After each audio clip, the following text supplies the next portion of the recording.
मैं एक ही बात कहना चाहता हूं, एक ही बात।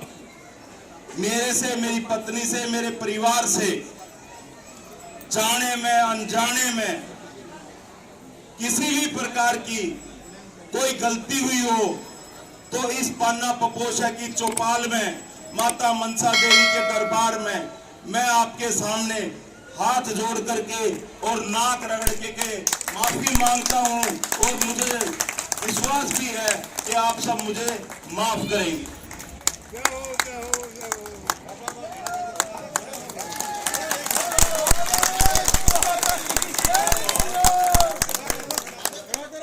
अब इसे सादगी कहिए या फिर मजबूरी, लेकिन नरेला से बीजेपी के पूर्व विधायक नील दमन खत्री मतदाताओं को भरोसा दे रहे हैं कि उन्हें एक मौका दिया गया तो वो उनकी सभी शिकायतें दूर कर देंगे। इसके लिए वो नाक तक रगड़ने को तैयार हो गए। जब आम नेता लोगों के साथ सलीके से बात करना पसंद नहीं करते, ऐसे वक्त में नील दमन खत्री ने मिसाल पेश की। ये बात और है कि मौसम चुनाव का है, लेकिन ऐसा मजबूत कदम उठाना भी हर नेता के बस की बात नहीं है। वो झूठे वादे तो कर देते हैं, लेकिन उन्हें जमीन पर नहीं उतारते। ये एक मौका दे दो। जिंदगी में कोई गलती करूंगा, पहले तक मैं ना आऊं, अगर आ भी जाऊं तो मैंने माफ मत करियो, मैंने माफ मत करियो। एक मौका दो। ये निवेदन करना चाहता हूं, मुझे कुछ और नहीं कहना। 2 दिन का इलेक्शन बचा है, 2.5 दिन का।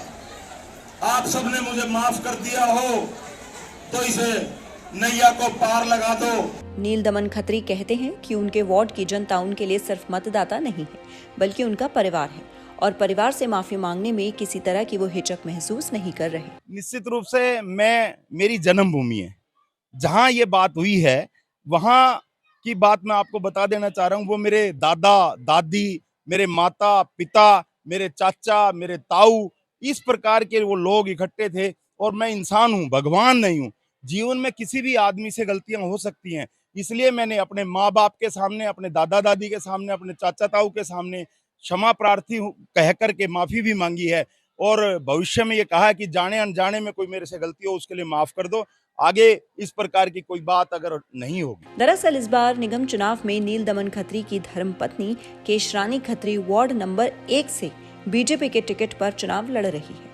उन्होंने बकायदा शपथ पत्र दिया है कि जनता ने उन्हें इस बार मौका दिया तो वो भ्रष्टाचार को जड़ से खत्म करेंगी। किसी भी अधिकारी को 1 रुपए तक रिश्वत नहीं लेने देंगी। हालांकि निगम चुनाव प्रचार अब थम रहा है, लेकिन इस तरह माफी मांगने और नाक रगड़ने को लेकर नरेला वार्ड की जनता केशरानी खत्री के साथ कितना आएगी, उनकी माफी क्या वोट बैंक में बदलेगी, इसका पता तो 7 दिसंबर को चलेगा।